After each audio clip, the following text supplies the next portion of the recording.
Hello everyone and welcome to the lecture on AWS Global Accelerator. So this lecture will contain all these topics. What is AWS Global Accelerator? AWS Global Accelerator components, how AWS Global Accelerator works, then a couple of use cases. So what is AWS Global Accelerator? 1. AWS Global Accelerator enables you to create accelerators that enhance the performance of your applications for both local and global users, ensuring a seamless experience. Depending on your needs, you can select either a standard accelerator to improve availability for global audiences or a custom routing accelerator to map users to specific destinations. Global Accelerator is a global service that allows you to leverage endpoints across various AWS regions, providing increased flexibility and reach. By default, Global Accelerator assigns static IPv4 addresses, IPv4 or dual stack with IPv4 and IPv6 to your accelerator, which are anycast from AWS Edge Network. If you prefer, you can configure your accelerator to use IPv4 addresses from your own IP address ranges also, which gives you more control over your network infrastructure.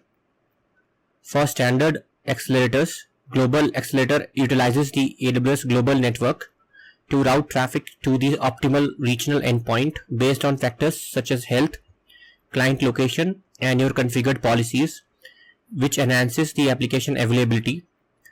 The service quickly adapts to any changes in the health or configuration of your endpoints, ensuring that client traffic is always directed to healthy resources.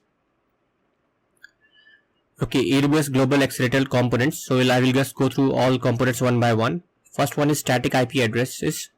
So by default, Global Accelerator provides you with static IP addresses that you associate with your accelerator. The static IP addresses are anycast from the AWS Edge Network. For IPv4, Global Accelerator provides 2 static IPv4 addresses. For dual stack, Global Accelerator provides a total of 4 addresses, 2 static IPv4 addresses and 2 static IPv6 addresses. If you bring your own IP address range to AWS, also known as BYOIP, bring your own IP to use with Global Accelerator. This is only applies for IPv4 only. You can instead assign IPv4 addresses from your own pool to use with your accelerator. Second important component is accelerator.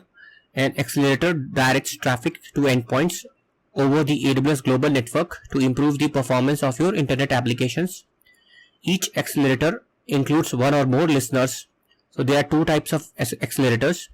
First one is a standard accelerator, which directs traffic to the optimal AWS endpoint based on several factors, including the user's location, the health of the endpoint, the endpoint weights that you configure, and this improves the availability and performance of your applications. Endpoints can be network load balancers, application load balancers, Amazon EC2 instances, or elastic IP addresses.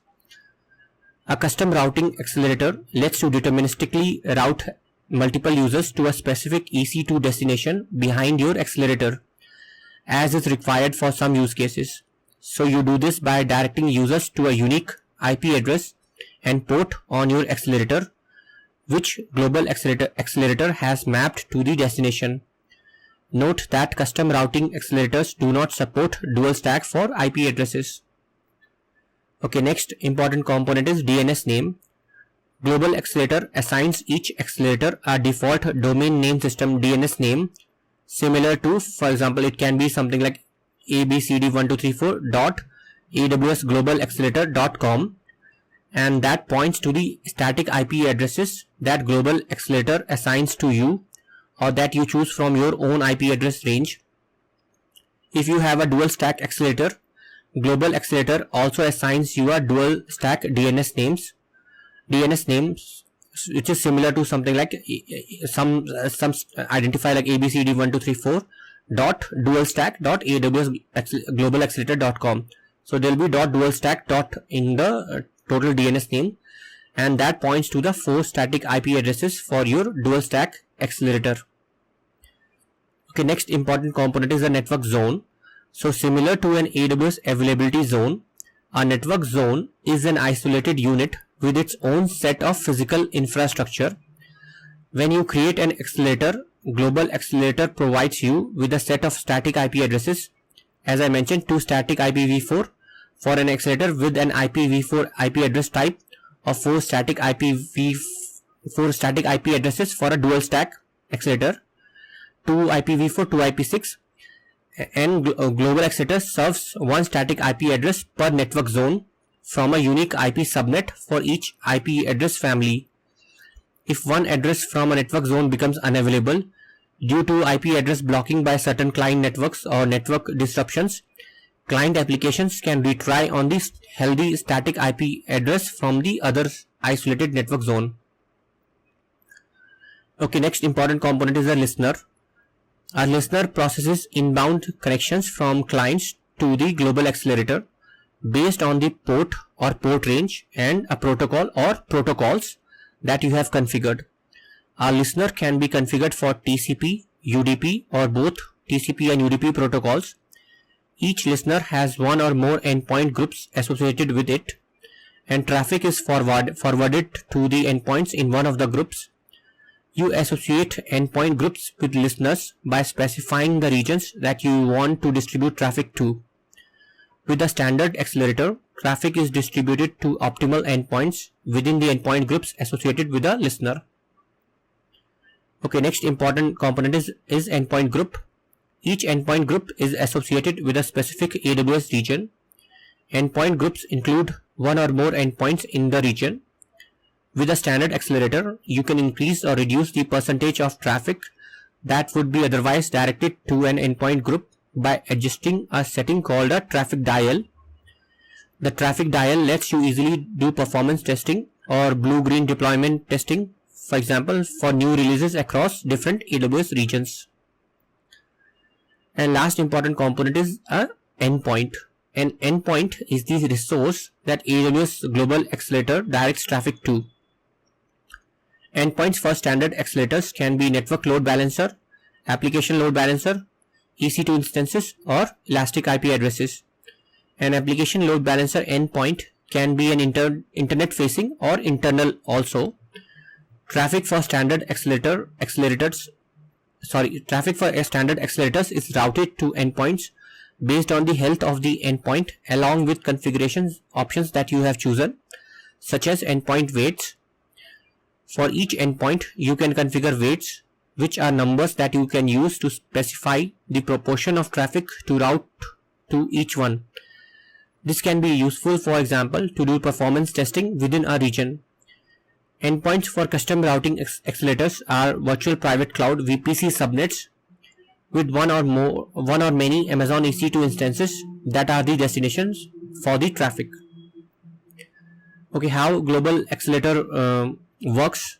One, we will just now summarize everything. One, we have static IP addresses as fixed entry points. So AWS Global Accelerator provides static IP addresses that serve as a single fixed entry point for the client. When setting up the accelerator, you associate the static IP addresses with the regional endpoints in one or more AWS regions. For standard accelerators, endpoints can be, as we have seen, network load balancers, application load balancers, Amazon EC2, and elastic IP addresses. Then we have custom routing.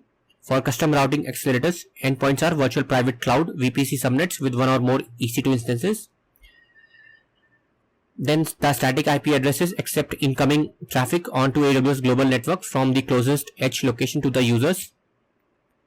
Then we have, for standard accelerators, traffic is routed to the optimal AWS endpoint based on factors like user location, endpoint health, and configured weights. For custom routing accelerators, each endpoint is routed to a specific EC2 instance and a port in a VPC subnet based on provided static IP addresses and listener port. Traffic is sent over the well-monitored, congestion-free, and redundant AWS global network to the endpoint, ensuring optimal routing. With standard accelerators, you can choose to preserve and access the client IP addresses for some endpoint types. For custom routing accelerators, client IP addresses are always preserved. And Global Accelerator terminates TCP connections from clients at AWS edge locations and quickly establishes new connections with your endpoints, resulting in a faster faster response and lower latency. Okay, so now let's see a couple of use cases. First one is you can scale for increased application utilization. So when application usage grows, the number of IP addresses and endpoints that you need to manage also increases. Global Accelerator enables you to scale your network up or down. It lets you associate regional resources such as load balancers and Amazon EC2 instances to two static IPv4 addresses, or dual stack 2 static 2 IPv6. So you include these addresses on your allow list just once in your client applications, firewalls or DNS records. And with Global Accelerator, you can add or remove endpoints in AWS regions. You can run blue-green deployment and do A/B testing without having to update the IP addresses in your client applications. And this is especially useful for IoT, retail, media, automotive, and healthcare use cases where you cannot easily update client applications frequently. Next use case is acceleration for latency sensitive applications. So many applications, especially in areas such as gaming, media, mobile apps, edtech, and financials, require very low latency. And to improve this user experience, Global Accelerator directs user traffic to the application endpoints that is nearest to the client, which reduces internet latency and jitter. Global Accelerator routes traffic to the closest edge location by using Anycast, then routes it to the closest regional endpoint over the AWS global network. Global Accelerator quickly reacts to changes in network performance to improve the user's application performance. Next one, disaster recovery and multi-region resiliency. So you must be able to rely on network to be available. So you might be running your application across multiple AWS regions to support disaster recovery, higher availability, lower latency, or compliance. If Global Accelerator detects that your application endpoint is failing in the primary AWS region, it instantly triggers traffic rerouting to your application endpoint in the next available closest AWS region. Next use case is to protect your applications. Exposing your AWS origins such as application load balancers, Amazon EC2 instances to the public internet traffic creates an opportunity for malicious attacks. Global Accelerator decreases the risk of attack by masking your origin behind two static entry points, and these entry points are protected by default from distributed denial of service DDoS attacks with AWS Shield. Global Accelerator creates a peering connection with your Amazon VPC virtual private cloud using private IP addresses, keeping connections to your internal application load balancers or a private EC2 instances off the public internet. And last use case is to improve performance for VoIP, voice over IP, or online gaming applications. So using a custom routing accelerator, you can leverage the performance benefits of Global Accelerator for your VoIP or gaming applications. For example, you can use Global Accelerator for online gaming applications that assign multiple players to the single gaming session. Use Global Accelerator to reduce latency and jitter globally for applications that require custom logic to map users to specific endpoints such as multiplayer games or VoIP calls. You can use a single accelerator to connect clients to thousands of Amazon EC2 instances running in a single or multiple AWS regions, while retaining full control over which client is directed to which EC2 instance and port. And that's all. Thanks for watching.